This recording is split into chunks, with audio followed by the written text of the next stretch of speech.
Hoy día entonces llegamos al final de esta serie que hemos llamado Los Otros 12. Y vamos a ver un personaje que es muy especial. Todos son especiales, ¿no? Y todos nos enseñaron algo diferente. Pero este es un personaje muy especial.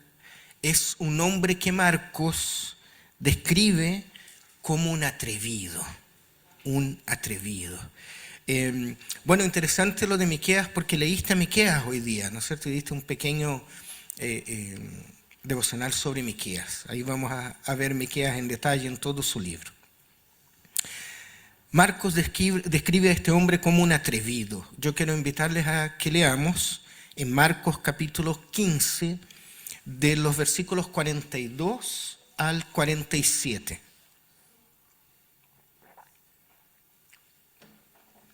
Marcos 15, 42 al 47.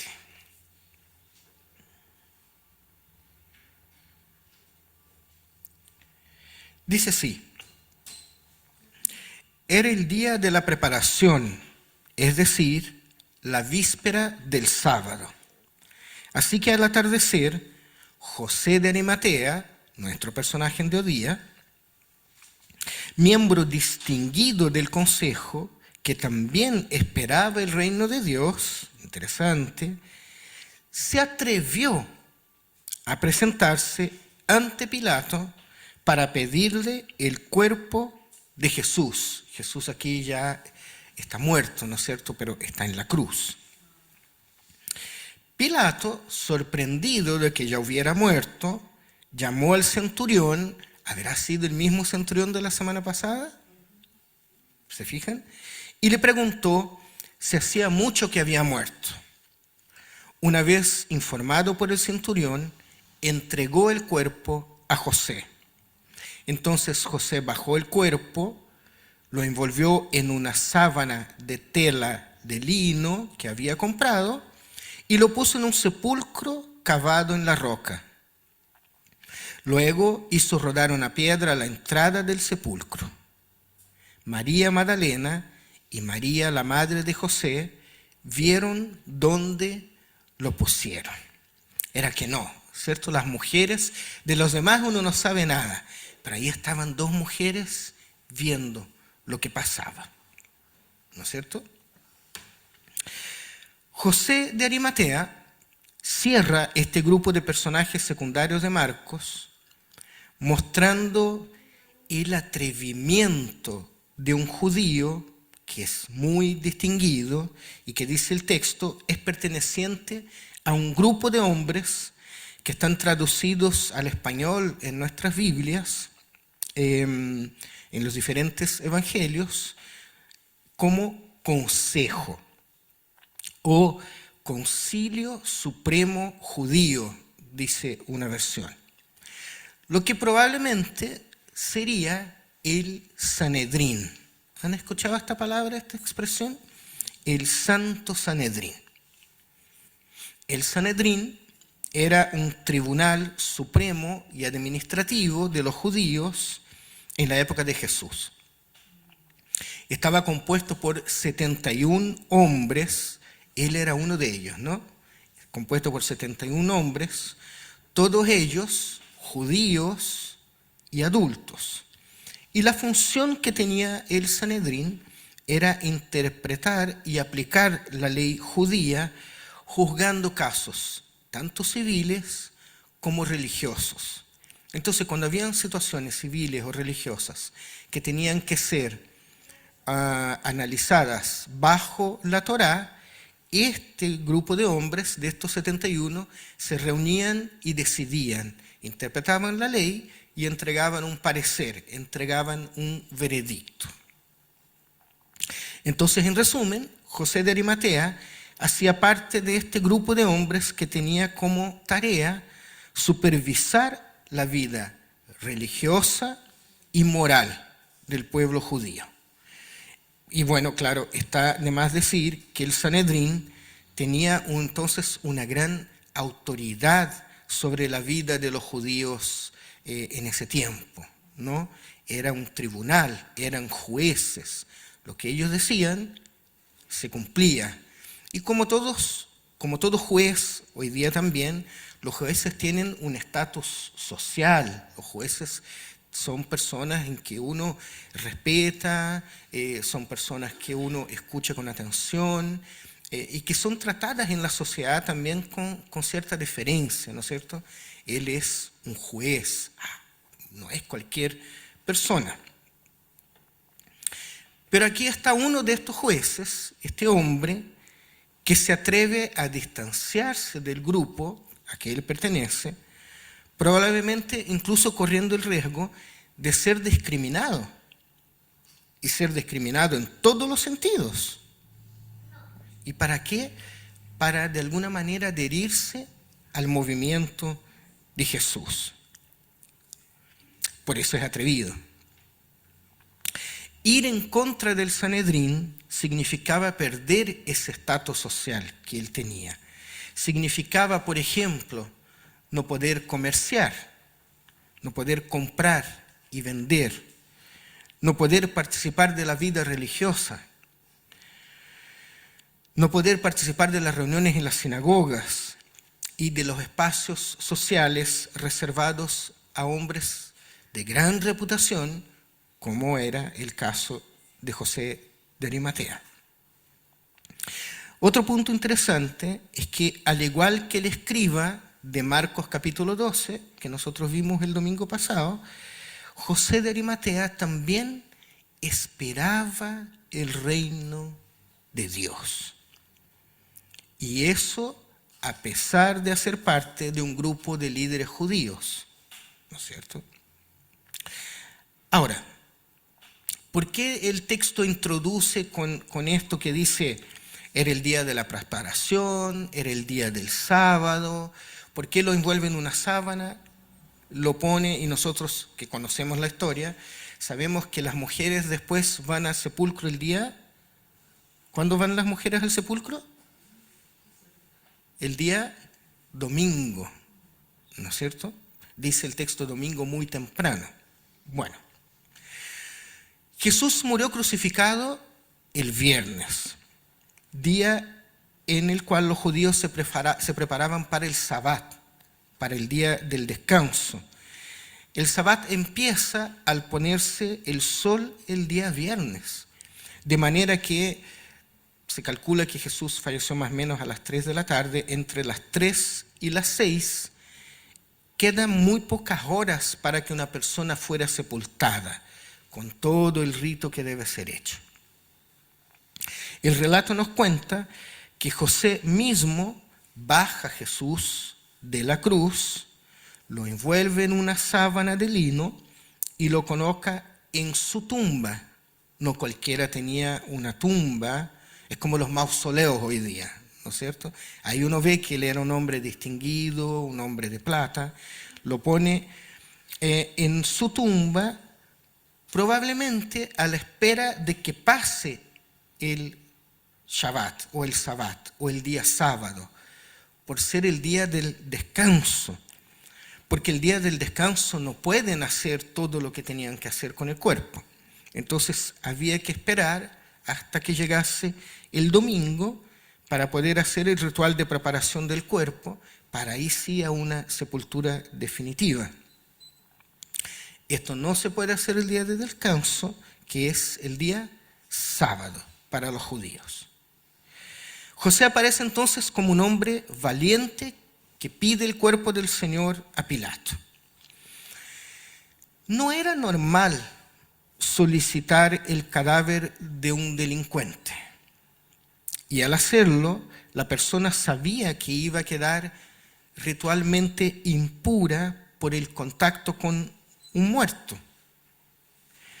Y tenemos que recordar además que este era el tiempo de la Pascua, de la celebración de la Pascua judía. Entonces, los que mueren en la cruz son delincuentes, y no cualquier delincuente. Son traidores o tienen un crimen muy serio para llegar a la muerte de la cruz. Entonces, Quizás un familiar podría ir a pedir el cuerpo, pero no un hombre como José de Arimatea.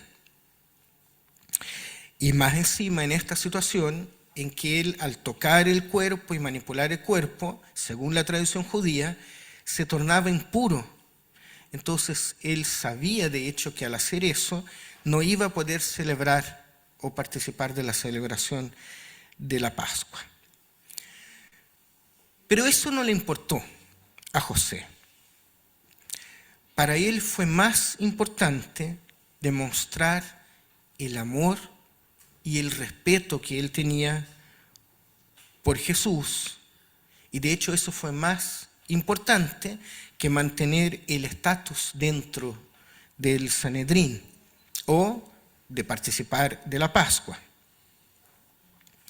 Y uno hasta podría pensar que José, en su atrevimiento, se atreve incluso exponiendo su vida por Jesús, que ya está muerto.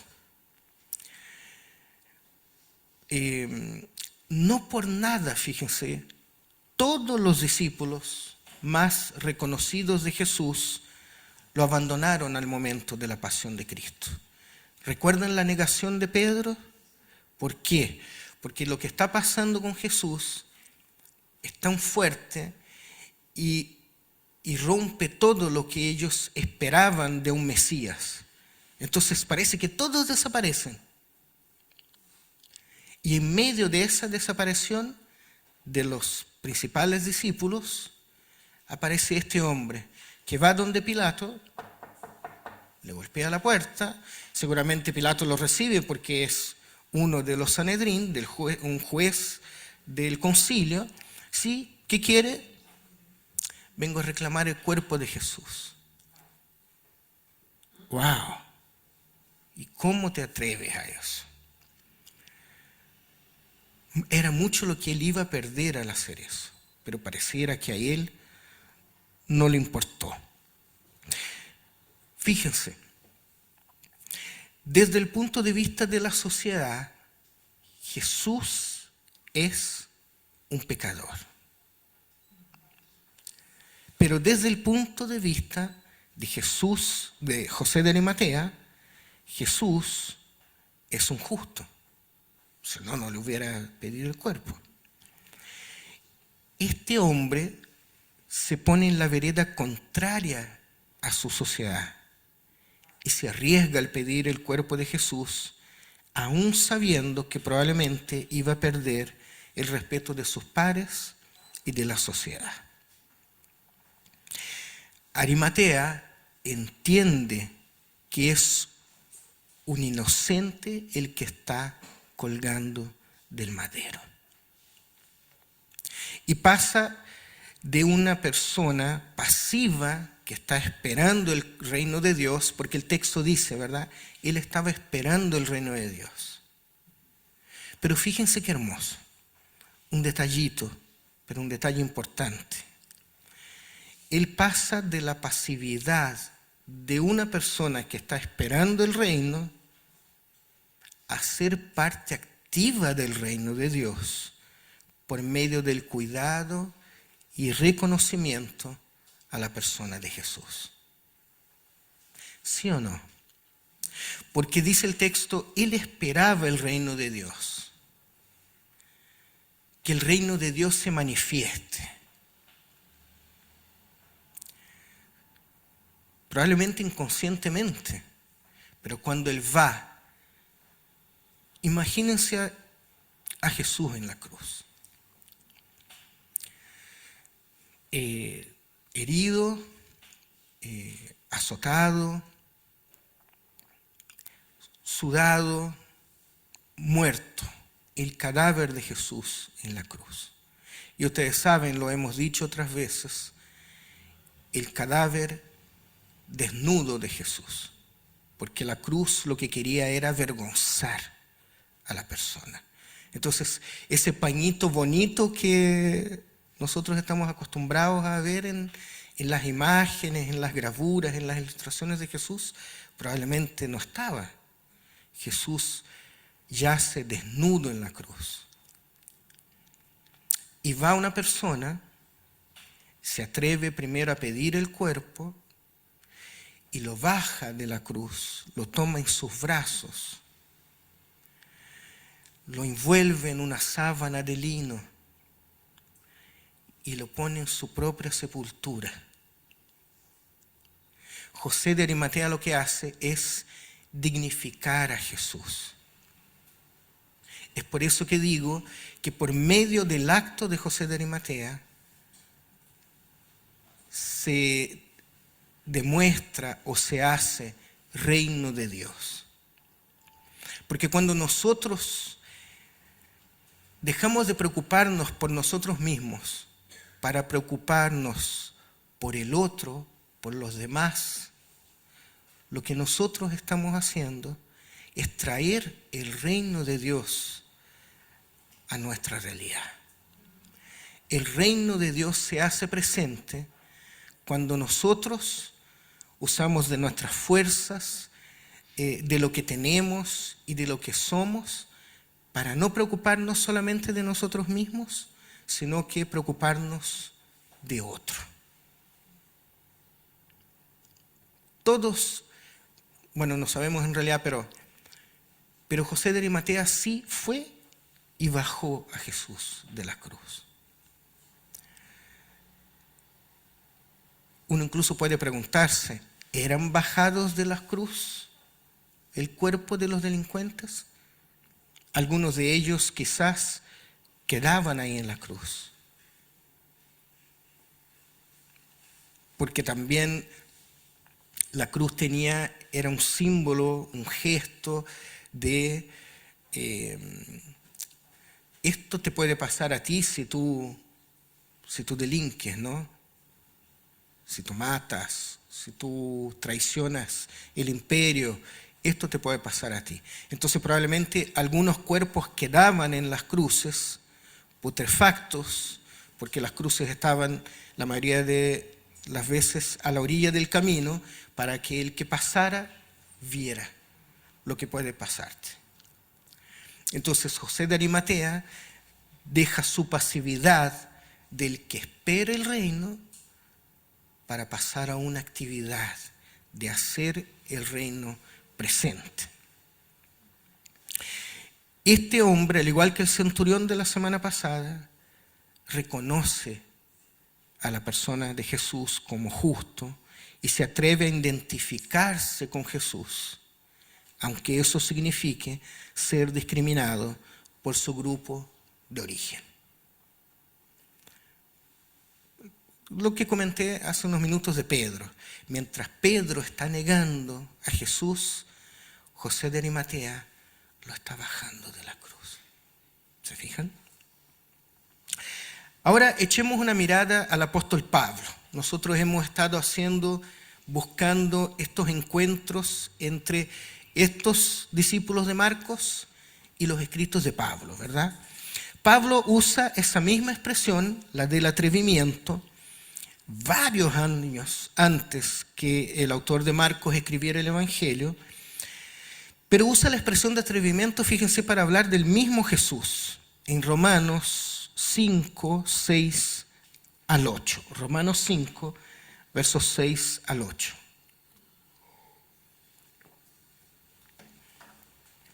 Palabras de Pablo a los romanos.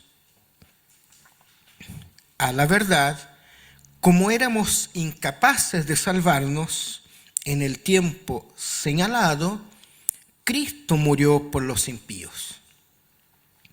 Difícilmente habrá quien muera por un justo, aunque tal vez haya quien se atreva a morir por una persona buena. Pero Dios demuestra su amor por nosotros en esto, en que cuando todavía éramos pecadores, Cristo murió por nosotros. Entonces, el apóstol aquí está afirmando que el sacrificio de Jesús por nosotros no se trata de traer justicia a los justos, sino que todo lo contrario. Dice Pablo, somos incapaces de salvarnos por nuestra propia justicia. Pero aún así, y a pesar de nuestra maldad, Cristo murió por nosotros, trayendo redención y justificación mediante la fe en Él. Habrá quien se atreva a morir por una persona buena, dice Pablo. Pero Jesús no murió por los buenos. Jesús murió por los malos. Y aquí tenemos a este hombre de Marcos, José de Arimatea, que se atreve a distanciarse del resto, dando un gran significado a la muerte de Jesús, aunque tomando el riesgo de perder todo. Y por último, hay algo que es muy interesante en la persona de José que me gustaría destacar. Nosotros podemos hablar en la historia de dos tipos de fe. Una es la fe prepascual. Cuando nosotros hablamos de lo pascual o de la Pascua, ¿se acuerdan de la Semana Santa? Hablamos del momento del sufrimiento, muerte y resurrección de Jesús. Esa es la Pascua cristiana. Pero hay una fe que es prepascual. Es la fe de los hombres y mujeres que creen en Jesús, pero antes de su resurrección. Es la fe que tuvieron los que creyeron en Jesús, los que tuvieron fe en Jesús, en función de las palabras y de los actos de Jesús. ¿Se entiende? Entonces, aquí tenemos un tipo de fe. La fe del que vio a Jesús actuar, por ejemplo, en los milagros, o de los que escucharon su palabra y decían, este es el Mesías. De ese grupo, la verdad, prácticamente no se sabe nada a partir de la detención de Jesús.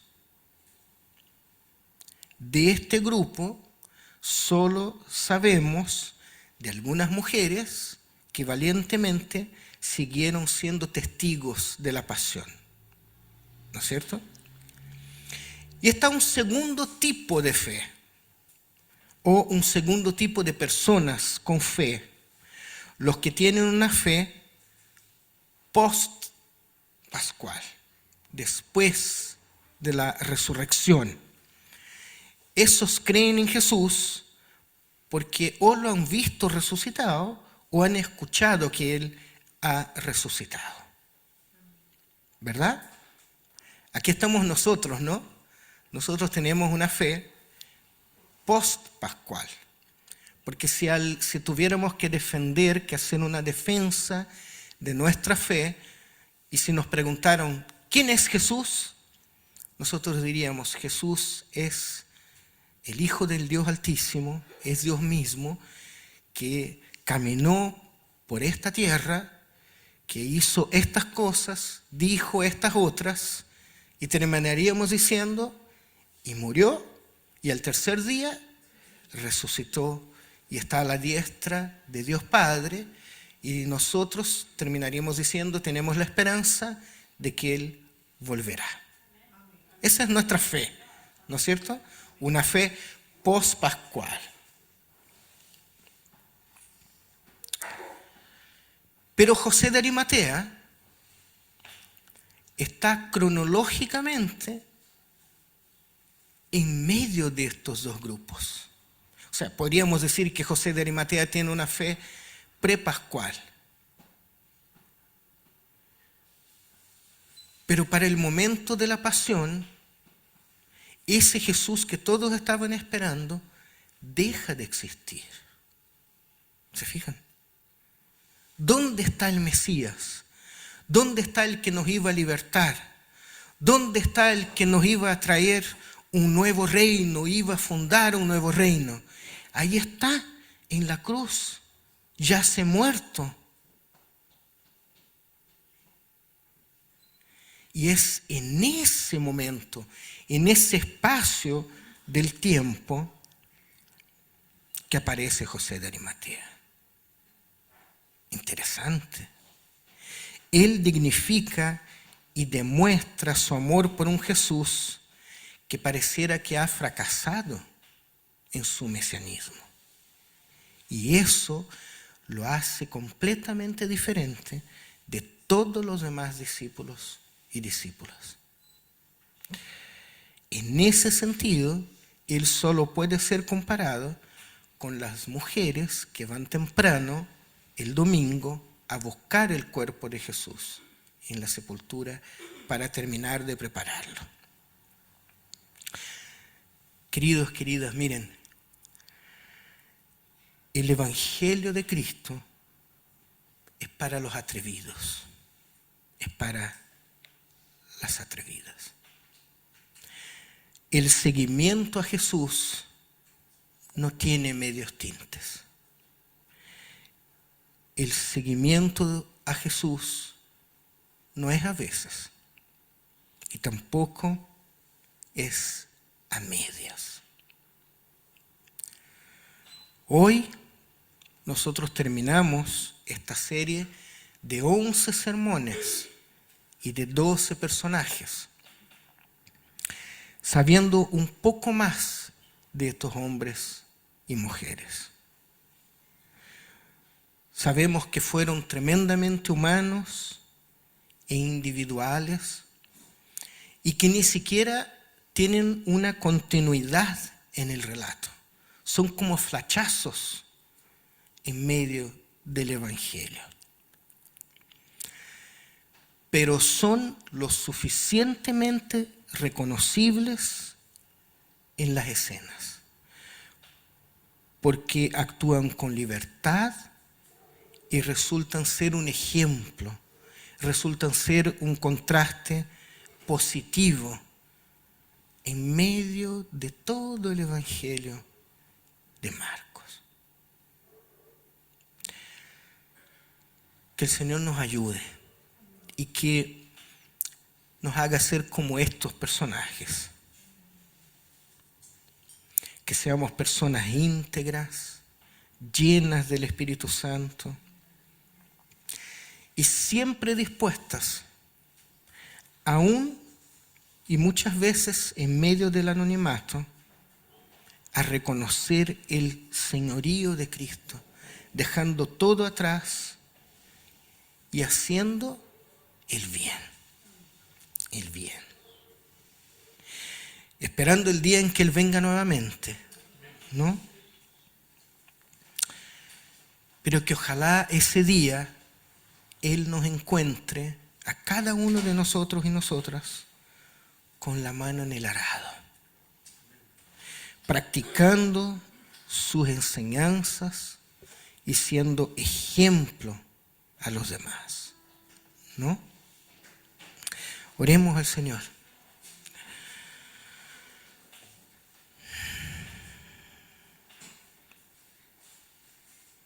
Bondadoso Padre Celestial, hoy día nosotros estamos terminando esta serie de sermones de estos personajes del Evangelio de Marcos, Señor. Y queremos darte gracias por cada una de las enseñanzas que esta serie nos ha dejado, Señor. Nosotros, en medio de nuestras mismas dificultades, Señor, en medio de nuestras situaciones complejas,